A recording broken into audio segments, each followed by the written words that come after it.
শুধু ময়দা আর ডিম দিয়ে মাত্র 10 মিনিটে তৈরি করে নিতে পারবেন দারুণ মজাদার এই কেক। এই কেকগুলো কেউ খেয়ে বুঝতেই পারবে না যে এগুলো বেক করা ঝামেলা ছাড়াই চুলায় তৈরি করা কেক। এই কেক তৈরি করতে খুব বেশি উপকরণের প্রয়োজন হবে না, আর শুধুমাত্র 10 থেকে 15 মিনিটের মধ্যেই কেকগুলো তৈরি করে নেওয়া যাবে। এই কেকগুলো উপরের দিকে হয় অনেক বেশি ক্রিস্পি এবং ভিতরের দিকে হয় অনেক বেশি সফট এবং স্পঞ্জি। আপনারা এই কেকগুলো একদিন বেশি করে বানিয়ে 10 দিন পর্যন্ত সংরক্ষণও করতে পারবেন। এই কেকগুলো বিশেষ করে বাচ্চাদের খুবই পছন্দের। আপনারা চাইলে এই কেকগুলো আপনাদের বাচ্চাদের টিফিনেও তৈরি করে দিতে পারবেন। তো চলুন পুরো রেসিপিটি শুরু করা যাক। বিসমিল্লাহ। এই কেকগুলো তৈরি করার জন্য আমি রুম টেম্পারেচারে থাকা 2টা ডিম নিয়েছি। ডিম ফ্রিজে থাকলে অবশ্যই 1 ঘন্টা আগে বের করে নিতে হবে, কারণ ফ্রিজের ডিম দিয়ে এই কেক কখনোই ভালো হবে না। আপনারা যদি ফ্রিজ থেকে নিয়ে সরাসরি এই ডিমগুলো দিয়ে কেক তৈরি করেন তাহলে কেকগুলো কিন্তু ফুলবেও না এবং ভিতরে সফটও হবে না। এই পর্যায়ে আমি এখানে নিয়ে নিয়েছি হাফ কাপ পরিমাণ চিনি। এখন এই চিনিটা আমি অল্প অল্প করে অ্যাড করব আর ডিমের সাথে ভালোভাবে মিক্স করে নেব। আপনারা চাইলে চিনির পরিমাণটা কিছুটা কম বেশি করে নিতে পারবেন, এতে কোনো সমস্যা নেই। এখন আমি একটা হ্যান্ড উইস্কের সাহায্যে এই চিনিটা ভালোভাবে মিক্স করে নিচ্ছি। সম্পূর্ণ চিনিটা একবারে মিক্স না করে অবশ্যই চেষ্টা করবেন অল্প অল্প করে চিনিটা মিক্স করে নিতে, কারণ সম্পূর্ণ চিনি একবারে দিয়ে দিলে দেখা যায় চিনিটা ভালোভাবে গলতে চায় না এবং গললেও অনেক বেশি সময় লেগে যায়। সেই জন্য আমি চেষ্টা করেছি 2 থেকে 3 বারে চিনিটা দিয়ে তারপরে ভালোভাবে মিক্স করে নিতে। আর আপনারা যদি এইভাবে মিক্স না করতে চান তাহলে ডিম এবং চিনিটা একটা ব্লেন্ডারের জারে নিয়ে 1 থেকে 1.5 মিনিটের মতো ভালোভাবে ব্লেন্ড করে নেবেন। এতে করেই দেখবেন ডিম এবং চিনিটা ভালোভাবে ব্লেন্ড হয়ে যাবে। আপনাদের আর এত বেশি পরিশ্রম করতে হবে না। তো আমি বাকি যেই চিনিটুকু ছিল সেই সম্পূর্ণ চিনিটুকু এখানে দিয়ে দিয়েছি। এখন আবারও ভালোভাবে নেড়েচেড়ে মিক্স করে নেব। তো আমি প্রায় 3 মিনিটের মতো সময় নিয়ে এই ডিম এবং চিনিটা ভালোভাবে মিক্স করে নিয়েছি। আমার এখানে প্রায় 3 মিনিটের মতো সময় লেগেছে, আপনাদের কিছু কম বেশি লাগতে পারে। তো সম্পূর্ণ চিনিটাই মিক্স করে নেওয়ার পর চিনিটা গলে গিয়েছে আমি চেক করে নিয়েছি এবং ডিমের কালারটাও দেখতেই পাচ্ছেন হলুদ থেকে সাদা কালার হয়ে এসেছে, তার মানে বুঝতে হবে যে চিনিটা খুব সুন্দরভাবে গলে এসেছে। তো এই পর্যায়ে আমি হ্যান্ড উইস্কটা সরিয়ে নিচ্ছি আর এখন এখানে দিয়ে দিচ্ছি 1 কাপ পরিমাণ ময়দা। আপনারা চাইলে এখানে ময়দার পরিবর্তে আটাটাও ইউজ করতে পারেন, তবে ময়দা দিয়েই কিন্তু সব থেকে ভালো রেজাল্ট পাওয়া যাবে। সাথেই এখানে দিয়ে দিচ্ছি 1/4 চামচ লবণ আর দিয়ে দিচ্ছি 1 চামচ পরিমাণ বেকিং পাউডার। আমি কিন্তু এখানে বেকিং পাউডার দিয়েছি, বেকিং সোডা নয়।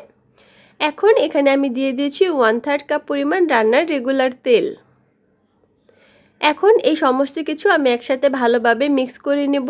তো অবশ্যই চেষ্টা করবেন একটু সময় নিয়ে সব কিছু একসাথে ভালোভাবে মিক্স করে নিতে, যাতে সব কিছু একসাথে ভালোভাবে মিক্স হতে পারে। তো দেখতেই পাচ্ছেন মিক্স করতে করতে আমার এই ডোটা কিন্তু এখনও অনেক বেশি লিকুইডই আছে, অর্থাৎ পানি পানি। সেজন্য কিন্তু আমাকে এখানে আরও বেশি পরিমাণে ময়দা অ্যাড করতে হবে। সেই জন্য আমি এখানে আরও হাফ কাপ পরিমাণ ময়দা অ্যাড করে দিচ্ছি। তো আপনারা চাইলে শুরুতেই কিন্তু 1.5 কাপ পরিমাণ ময়দা অ্যাড করে দিতে পারেন, এতে করে আপনাদের আর আলাদা করে ময়দা অ্যাড করতে হবে না। তো আমি সমস্ত ময়দাটাই সুন্দরভাবে ভালোভাবে মিক্স করে নিয়েছি। আর এই ডোটা কিন্তু এরকম স্টিকি একটা ডো তৈরি করে নিতে হবে, খুব বেশি নরমও না এবং খুব বেশি শক্তও না। এখন আমি হাতটা ভালোভাবে ধুয়ে পরিষ্কার করে হাতের মধ্যে সামান্য তেল মেখে নিয়েছি। এখন এখান থেকে আমি অল্প অল্প করে ডো নিব আর এরকম ছোট ছোট বলের শেপ দিয়ে নিব। তো এরকমভাবে কিন্তু গোল করে আমি বলের শেপটা দিয়ে নিচ্ছি। আপনারা কিন্তু আপনাদের পছন্দ মতো যে কোনো শেপের সাইজে দিয়ে নিতে পারবেন। তবে এই বলগুলো তৈরি করার সময় একটা জিনিস খেয়াল রাখবেন, আপনারা এখানে অল্প করে ডো নিয়ে বল তৈরি করবেন, অর্থাৎ ছোট করে বলগুলো তৈরি করতে চেষ্টা করবেন, কারণ তেলে ভাজার পরে এই বলগুলো কিন্তু আরও অনেকটাই বড় হয়ে যাবে। আসলে এই বলগুলো দেখতে কিন্তু ছোটই ভালো লাগে। তো আমি এইভাবেই কিন্তু সবগুলো বলই এরকম ছোট ছোট ডো নিয়ে তৈরি করে নিয়েছি। সেজন্য আপনাদেরকে আবারও বলছি অবশ্যই চেষ্টা করবেন বলগুলো একটু ছোট শেপের করে নিতে। আমার সবগুলো বলই তৈরি করা হয়ে গিয়েছে, এখন এগুলো ভাজতে চলে যাব। এগুলো ভাজার জন্য চুলায় আগে থেকেই একটা প্যানে পর্যাপ্ত পরিমাণ তেল গরম করে নিয়েছি।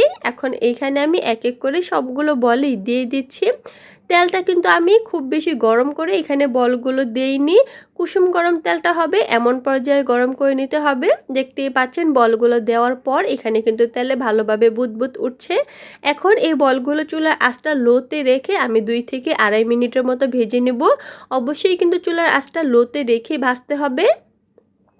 প্রায় আড়াই মিনিট পর বলের একটা সাইডে কিন্তু খুব সুন্দরভাবে কালার চলে এসেছে। এখন আমি অপর পাশটা উল্টিয়ে দিচ্ছি। তো অবশ্যই কিন্তু আপনারা চুলার আঁচটা লোতে রেখে এই কেকগুলো ভেজে নিতে চেষ্টা করবেন। আপনারা যদি শুরুতেই অনেক বেশি আঁচ দিয়ে দেন তাহলে কিন্তু উপরের দিকটা খুব তাড়াতাড়ি কালার চলে আসবে, কিন্তু ভিতরে কিন্তু ভালোভাবে কুক হবে না। সেই জন্য চুলার আঁচটা লোতে রেখেই কিন্তু এই কেকগুলো ভেজে নিতে হবে।